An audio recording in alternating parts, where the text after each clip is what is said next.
Everyone very good evening. সন্ধ্যাবেলা আজকে একটু চটপটা কিছু বানাবো, একটু নতুন কিছু, মানে আমি এটা আগে কখনো বানাইনি। চলো কি বানাচ্ছি সেটাই তোমাদের সাথে শেয়ার করি। বাজার থেকে সেদিন কিনে নিয়েছিলাম, দেখতে পেয়েছিলাম এরকম সুইট কর্ন, আর সেই জন্য সুইট কর্নটাকে ভাবলাম একটু চাট করি, মানে সুইট কর্ন চাট হয় না, এটা কোনোদিন আমি আগে করিনি, এই ফার্স্ট টাইম করব। তার জন্য আমি এখানে সুইট কর্নটাকে আগে প্রেসারে একটু কুক করে নেব। প্রেসার কুকারে দিয়ে দিলাম, অল্প একটু নুন দিলাম, দিয়ে দিলাম পরিমাণ মতো জল। এবার প্রেসার কুকারে ঠিক একটা মতো সিটি খাইয়ে নেব। প্রেসার কুকারে বসেও দিয়েছি সুইট কর্নটাকে, অল্প একটু সেদ্ধ করে নিলে এটা খেতে আরও বেশি ভালো লাগে।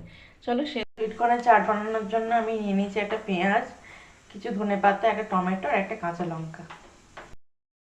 কর্নটাকে ভালো করে সেদ্ধ করে নিয়ে একটা পাত্রে ঢেলে নিলাম, আর এখানে টমেটো, পেঁয়াজ, ধনেপাতা, একটা কাঁচা লঙ্কা ভালো করে কুচি করে নিলাম, দিয়ে ভালোভাবে কর্নটার সাথে মিশিয়ে দেব। এর মধ্যে দিয়েছিলাম পরিমাণ মতো নুন, দিয়েছিলাম ব্ল্যাক পেপার, দিয়েছিলাম চাট মশলা আর একটু জলজিরা, আর সবশেষে দিয়েছিলাম আধখানা পাতিলেবুর রস। দিয়ে ভালোভাবে মিশিয়ে নিতে হবে যাতে সব কিছু ভালোভাবে মিশে যায়, খেতে দারুণ লাগে।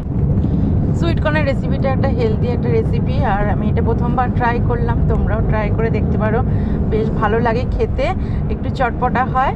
বাজারে এরকম সুইট কর্ন প্যাকেটে করে বিক্রি হয়, আমি সেখান থেকে কিনেছিলাম আর প্রথমবারই করেছিলাম, বেশ ভালো লেগেছিল সবার। এটা বাচ্চা থেকে বুড়ো সবাই খেতে পারে, আর সবার পক্ষেই খাওয়া ভালো। ভুট্টা আমরা তো জানি, এমনকি ভুট্টা পোড়া খেতেও আমার কিন্তু ভীষণই ভালো লাগে, আগুনের মধ্যে পুড়িয়ে তারপর নুন আর লেবু দিয়ে মেখে খেতেও বেশ ভালো লাগে। আর এখানে দেখো বেশ ভালোভাবে মিশিয়ে নিচ্ছি, এবার জাস্ট খাবার পালা। কেমন লাগছে খেতে?